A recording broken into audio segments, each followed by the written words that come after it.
Our world has changed dramatically in the last couple decades, and one change that has impacted our world tremendously is the institution of social media. Like most of us, you've probably wondered, is social media bad? Well, today I want to just have an honest discussion about that, trying to answer that question. Stick with me, you don't want to miss it.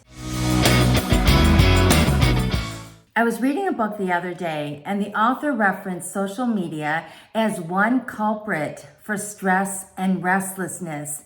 I couldn't agree more. So then the question becomes, is social media bad? Is it bad? Well, there are many opinions floating out there, and some are from well-meaning people. And here are a few of the things that we've heard in relation to social media.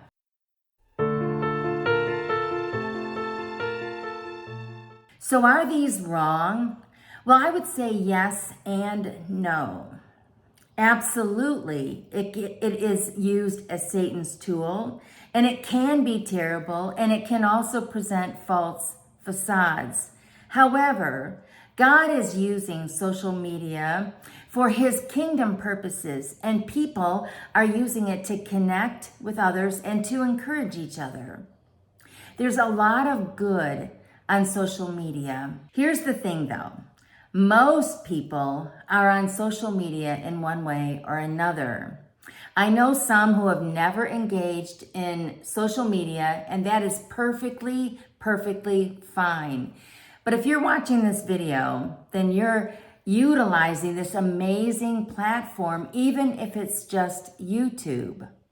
Some people are just spectators on social media, but other people use it for their personal purposes, business platform, or ministry opportunities, like I do. I'd like to address social media and talk to you about when it's bad, when it's good, and how to navigate through it for sure.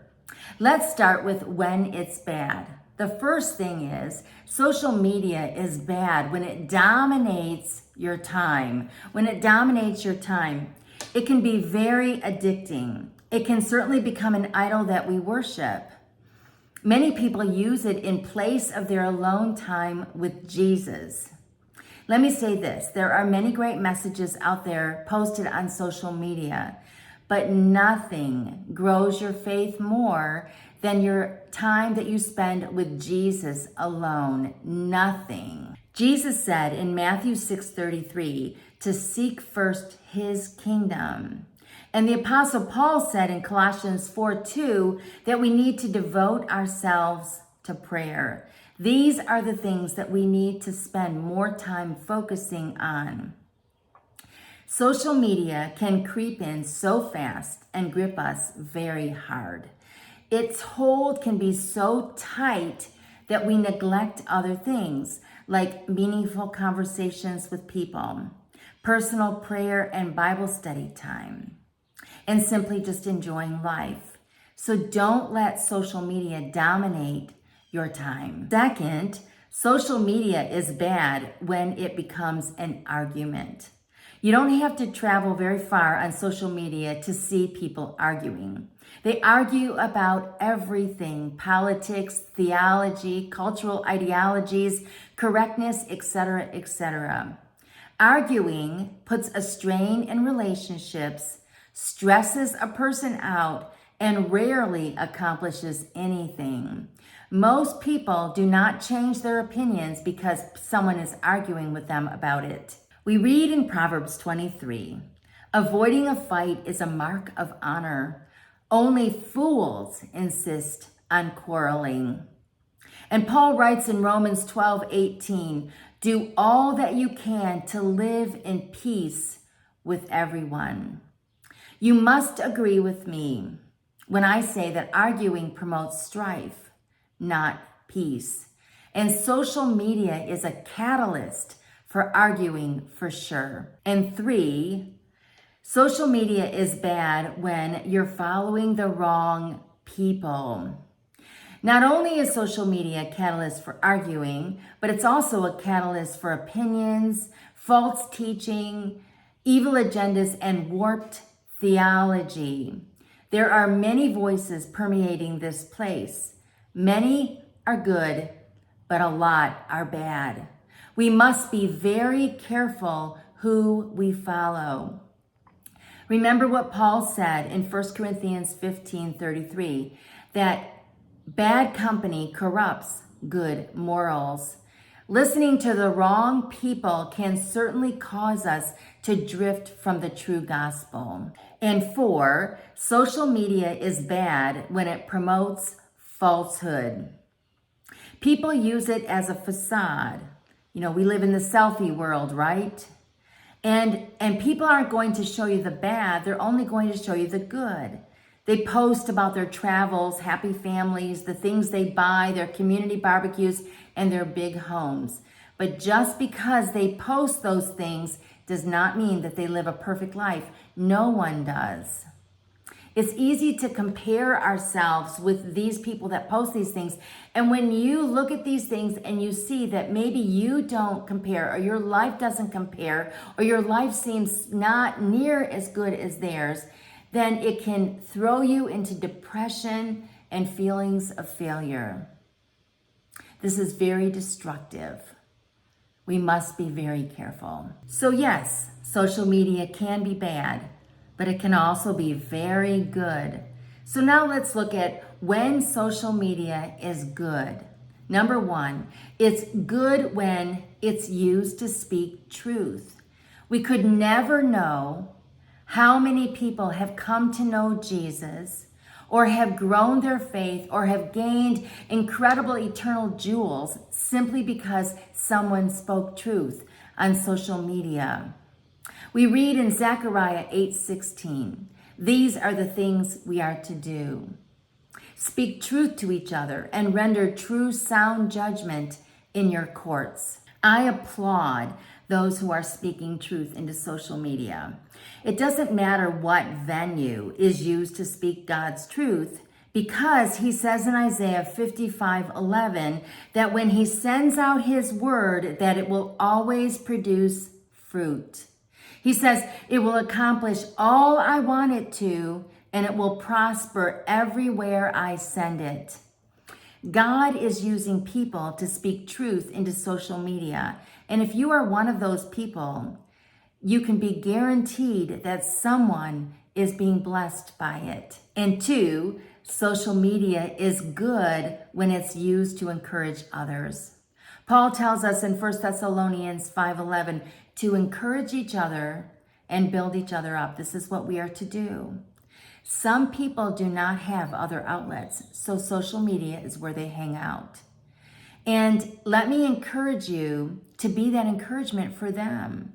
You may just brighten someone's day, give them a piece of happiness, provide hope in their difficult circumstances, or lift them up from their pit of despair. Encouragement goes a long way. Let's utilize our social media space to encourage others. And 3, social media is good when it's used for the purpose of staying connected to family and friends. I must tell you that this is probably one of the greatest benefits to social media. A lot of people are on it just for that alone. When I joined Facebook back in the day, I connected with friends from high school and college that I had not talked to in years. And my Facebook connections helped take the sting out of loneliness when we moved out of state. I love people, and social media gives me the opportunity to stay connected with them.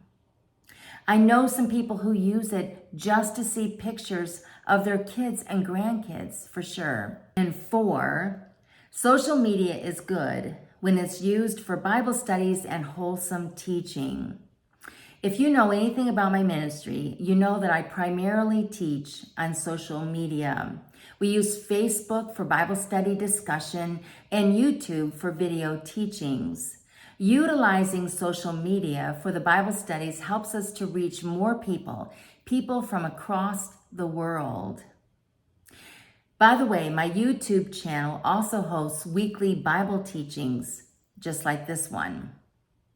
There are many other ministries that host their Bible studies on social media as well. And 5, social media is good when it's used to meet other like-minded people. I must tell you that most of my closest friends now and supporters are those that I met on social media after they joined a Bible study. Some have become my prayer warriors.